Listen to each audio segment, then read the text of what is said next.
क्योंकि हम सारे लोगों को एक परिवार की तरह काम करना है, एक दूसरे के साथ मिलकर एकता संगठन निर्माण करना। इस वक्त हम लोग उत्तर प्रदेश कांग्रेस कार्यालय पे मौजूद हैं और 5 राज्यों के चुनाव परिणाम आ चुके हैं। कांग्रेस ने ये उम्मीद लगाई थी कि लगभग 3 राज्यों में लड़ाई है, उम्मीद है कि उनकी सरकार बन सके। तमाम ऐसे कांग्रेसी पदाधिकारी हैं, ऐसे कार्यकर्ता हैं जो सालों से कांग्रेस के साथ जुड़े हैं। अब चुनाव परिणाम आ गए हैं जिसमें हार का सामना करना पड़ा है। वो कैसे देखते हैं इस हार को और क्या नज़रिया है उनका? क्या नाम है सर? मैं विकास अवस्थी हूँ। सबसे पहले मैं एक बात कहना चाहूँगा कि जनादेश है ये, और उस जनादेश को हम सब ने सहर्ष स्वीकार किया है। दूसरी बात ये है कि राहुल गांधी जी हो या प्रियंका गांधी जी हो, इस देश में केवल गांधी परिवार के लोग ही देश के मुद्दों के लिए, जनता की लड़ाई के लिए लड़ रहे हैं, और ये लड़ाई कांग्रेस पार्टी जारी रखेगी। जीत हार एक अलग विषय है, ये राजनीतिक पहलू है, जनता को वोट देना है। लेकिन इन सारी चीज़ों के बीच में जो मुद्दे हैं लड़ाई के, उन मुद्दों पर विभिन्न पार्टियां और सारी हैं जो अपने घर में बैठी हुई हैं या डरी हुई हैं। कांग्रेस का कार्यकर्ता डरने वाला नहीं है, वो लड़ाई जारी रखेगा। आपने अभी गांधी परिवार की बात करी कि वो जनता के मुद्दों को उठा रहा है और वही जनता का भला कर सकता है, लेकिन इसी के उलट आप देखेंगे बीजेपी इसी के ऊपर हमलावर रहता है कि परिवारवाद की राजनीति को ख़त्म करना चाहिए। परिवारवाद की राजनीति जितनी बीजेपी में है उतनी किसी दूसरे दल में नहीं है। दर्जनों की संख्या में इस बार से लेके अभी से लेके जो चुनाव सारे राज्यों में हो, वहाँ आप देख लीजिए कितने बड़े नेताओं के बेटों को लड़ाया गया है, और बहुत सारे केंद्रीय मंत्री भी ऐसे हैं जिनका मैं नाम क्या लूँ, वो भी किसी न किसी बड़े घरानों से हैं। यही परिवारवाद है। और दूसरी बात, गांधी परिवार को देश ने हमेशा स्वीकारा है और वो त्याग करने वाला परिवार है। वो अपनी लड़ाई इस देश के हित के लिए जारी रखेगा। हमारे लिए चुनाव परिणाम हाँ एक कुछ समय के लिए हो सकता है कि हम लोगों को कष्ट दे, लेकिन हमारी जो लड़ाई है इस देश के हित के लिए वो जारी रहेगी। और दूसरी ओर बात करें, अगर हम ये तमाम राज्यों के जो चुनाव परिणाम आए हैं, अगर शुरुआत राजस्थान से करें तो राजस्थान का चुनाव कैसे देखते हैं आप? देखिए, राजस्थान में गहलोत जी ने बड़ी मेहनत और शिद्दत के साथ बहुत सारी अच्छी योजनाएं लागू की थी, और जनहित की योजनाएं थी, चाहे स्वास्थ्य को लेके हो या अन्य चीज़ों को लेके हो। अच्छी योजनाएं थी, सिलेंडर के जैसे चाहे दाम रहे हों, सब चीज़ों पर हाँ। लेकिन जो परिणाम आए हैं वो हम लोगों की सोच से उलट आए हैं। हम लोग और ज़मीनी स्तर पर काम करेंगे। आपसी असमंजस थी हार की वजह, तनाव जो ये पार्टी के अंदर देखने को मिल रहा था, जैसे सचिन पायलट और अशोक गहलोत के बीच में, उससे कहीं कार्यकर्ता मायूस नज़र आया? देखिए, कहीं पर भी जब हम आगे बढ़ते हैं, जब महत्वाकांक्षाएं होती है, किसी भी दल में हो, किसी भी संस्थान में हो, सबको आगे बढ़ने का मौका मिलता है, सब आगे बढ़ते हैं। भारतीय जनता पार्टी में जितना बवाल था उससे ज़्यादा बवाल कांग्रेस में नहीं था। इस चीज़ को आप भी जानते हैं। मध्य प्रदेश को कैसे देखते हैं? मध्य प्रदेश में कहीं ना कहीं लड़ाई देखने को मिल रही थी। मीडिया सर्वे जो आए थे वो भी ये कह रहे थे कि एक तरफा जीत किसी की नहीं होगी, लेकिन रिजल्ट जो है उसके उलट आए। हाँ, अप्रत्याशित परिणाम आए हैं। हम लोगों ने ये नहीं आकलन किया था। जो पार्टी का सर्वे था वो भी बहुत अच्छे थे, जनता का रुझान भी बहुत अच्छा था, लेकिन ये एक रहस्यमयी परिणाम रहे हैं। रहस्यमयी परिणाम। मायावती का कहना है कि ये परिणाम गले से नीचे नहीं उतर रहे हैं। दूसरी ओर छत्तीसगढ़, जहाँ पे आपकी सरकार थी, वो स्टेट आप हार गए। मैंने क्या कहा, ये परिणाम जो भी हैं ये हम लोगों के लिए अप्रत्याशित है, और एक शब्द कहूँगा मैं कि ये रहस्यमयी परिणाम है। और पार्टी का कार्यकर्ता लगातार संघर्ष कर रहा था, करेगा जनहित के मुद्दों पर। और देश में जिस तरीके से सांप्रदायिक लड़ाई भारतीय जनता पार्टी ने जारी कर रखी है, उसके खिलाफ कांग्रेस लगातार सड़क पर थी, है और रहेगी। एक आखिरी सवाल, आप क्या ये मानते हैं कि ये जो अंदरूनी कला है या आपसी लड़ाई जो है वो बाहर आने की वजह से कांग्रेस ये रिजल्ट आए हैं, कांग्रेस के जो हित में नहीं आए हैं, हार हुई है? नहीं, कोई ऐसा कोई बहुत बड़ा आपसी कलह का मामला नहीं था, और कलह जो चीज़ें बाहर आई भी थी उनको पार्टी के शीर्ष नेतृत्व में बैठाल के सुलझाने का काम चुनाव के पहले कर लिया था। इसलिए इस बात को नहीं माना जा सकता कि आपसी कलह कहीं थी, लेकिन हमको एकजुटता के साथ और ताकत के साथ सड़क पर उतरना पड़ेगा और पार्टी के कार्यकर्ताओं को आम आदमी की लड़ाई लगातार जारी रखनी होगी। वही 24 में सफलता देगी। एकजुटता के साथ अब सड़कों पे उतर के और मेहनत करते हुए कांग्रेसी नजर आएंगे। क्या नाम है आपका? अमरीश सिंह। और अमरीश जी, नतीजे आ गए हैं सामने। तेलंगाना में आपने सरकार बना ली, कांग्रेस ने सरकार बना ली। जहां उम्मीद नहीं थी और जहां उम्मीद थी वहां हार गए। कैसे देखते हैं इस चुनाव के नतीजे? ये तो अप्रत्याशित परिणाम है और हम लोगों को पूरी उम्मीद थी, जिस तरह से जनता जनार्दन का हमारा साथ सहयोग था, हमारे तमाम नेताओं ने वहाँ बहुत मेहनत की थी। हमको पूर्ण विश्वास था कि निसंदेह हमारी सरकार वहाँ पे बनेगी। सरकार की तमाम अच्छी अच्छी योजनाएं वहाँ पे थी, लोग वहाँ पे सरकार के कार्यों को तारीफ़ कर रहे थे। लेकिन ये जैसा मैंने बार बार यही कहा कि अप्रत्याशित रिजल्ट रहा, और जिस तरह से ये रिजल्ट आए वो समझ से परे हैं। मुझे लगता कहीं ना कहीं ये जो जनता जनार्दन का जो दिया हुआ आशीर्वाद था वो हमको लगता कहीं ना कहीं पूरी तरीके से सापेक्ष रूप से, पूरी ईमानदारी से ईवीएम की भी कहीं ना कहीं उसमें हम एक दोष देंगे। जब तक हिंदुस्तान के अंदर ईवीएम से चुनाव होता रहेगा तब तक भाजपा इसमें निसंदेह सफलता पाती रहेगी। क्योंकि जैसे ही सुबह जब 1 घंटे तक बैलेट पेपर का आप रुझान देख रहे थे तो 5 राज्यों में कांग्रेस आगे थी, लेकिन जैसे जैसे आगे बढ़ता गया तो इन तमाम चीज़ों को लेकर प्रत्याशित परिणाम हुए। तमाम नेताओं ने कहे, तमाम बड़े बड़े दूसरे दलों के नेताओं ने कहे, ये परिणाम निसंदेह अप्रत्याशित थे, इसकी किसी को उम्मीद नहीं थी। लेकिन अमरीश जी, चुनाव हारने के बाद ईवीएम की याद आती है, ईवीएम का विरोध जाहिर करते हैं। उससे पहले क्यों नहीं ऐसा होता है कि तमाम पार्टियां बाइकआउट करते हैं इलेक्शन को? नहीं, हमेशा हर चुनाव में ईवीएम को लेकर के बात कही गई। हमेशा इस चीज़ को कहा गया कि जिस तरह से आप देखिए तमाम ऐसे राज्य हैं जहाँ पे जब ऐसे कोई बड़े राज्यों में चुनाव होते हैं तो बीजेपी इस पर निसंदेह पे पूरा काम करती है और जनता हमको वोट देती है। जनता कहती है हमने आपको वोट दिया, अगर आखिर में वोट गया कहाँ?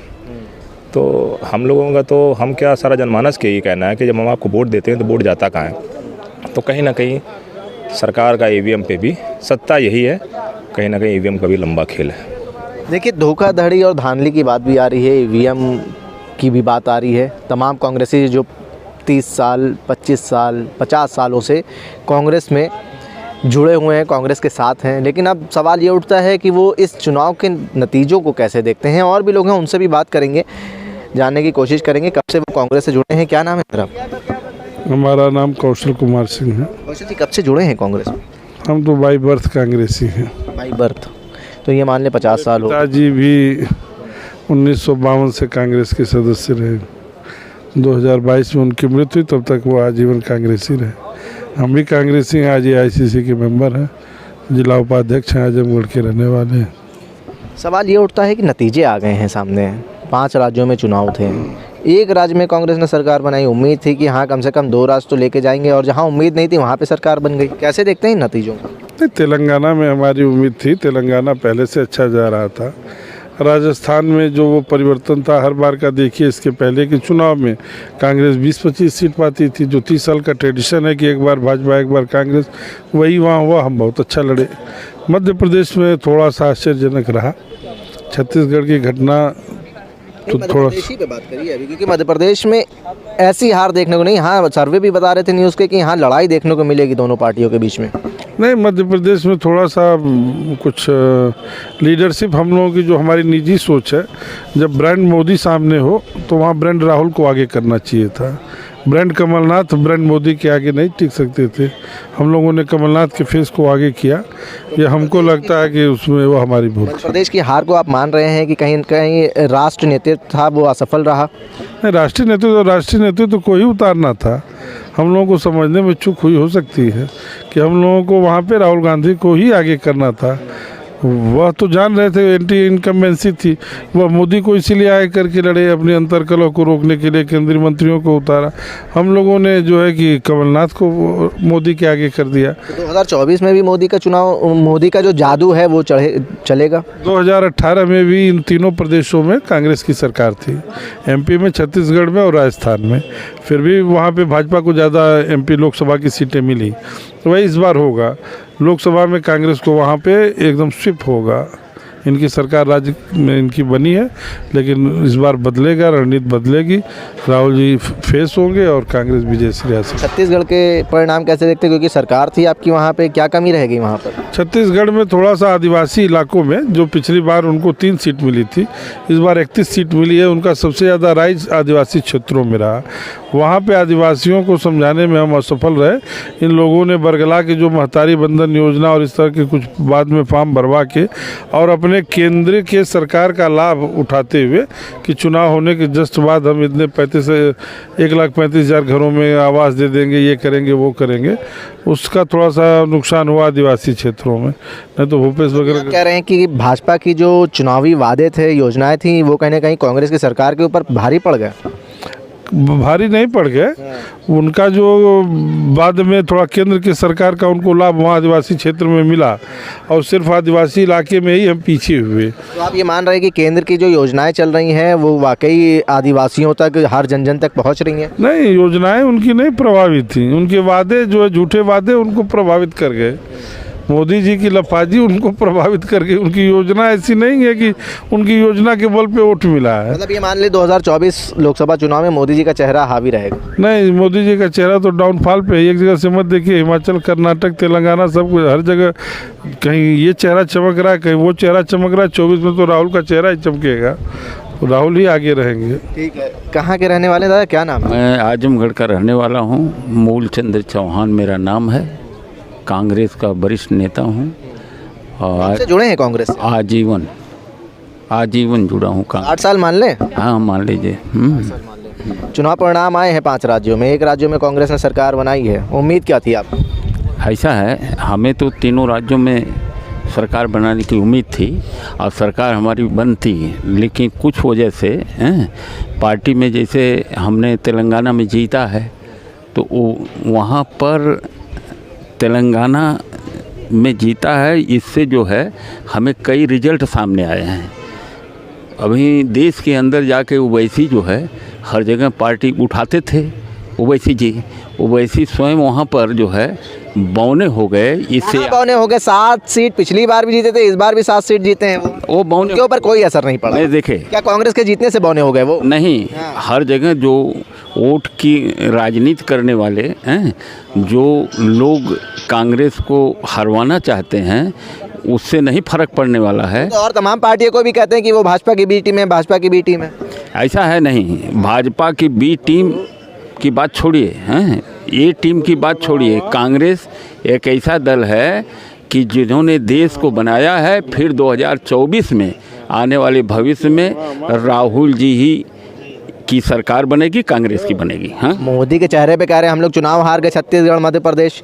तो अब ये बताइए, मोदी का जादू नहीं चलेगा लोकसभा में? अब नहीं चलेगा। क्यों नहीं चलेगा? नहीं, हम लोग सतर्क हो गए। अब इतना घटना होने से सतर्क हो गए। कौन सी घटना हुई? यही घटना, चोरी की घटनाएं हुई हैं, तमाम प्रकार की घटनाएं हुई हैं। कैसी चोरी? बड़े कैसी चोरी? ABM का जादू चला है, और भी चीजें जो है चली है, समझ रहे? उधर भी एक हैं अंकल, वो बोल रहे हैं, उनसे भी बात करते हैं। क्या नाम है आपका, क्या नाम है?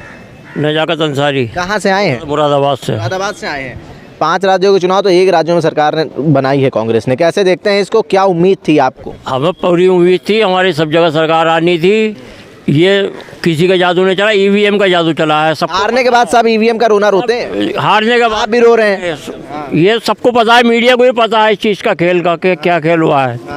मोदी जी का फेस मान लीजिए कि जनता उसको पसंद कर रही है, उसको एक्सेप्ट कर रही है। जनता ने कहीं पसंद नहीं किया। वोट हमारे पास अब भी ज़्यादा है, 9 लाख वोट ज़्यादा है कांग्रेस पार्टी को बीजेपी से।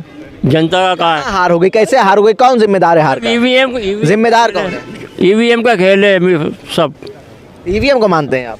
बिल्कुल EVM का अगर खेल। EVM से ही चुनाव लोकसभा का हुआ तब? अब ये मतलब ये और होगा भी? अब EVM का खेल है। अब इनकी भैया धांधली है। चुनाव आयोग देख लो, क्या मतलब कोई सुनवाई नहीं करी है किसी तरीके की भी।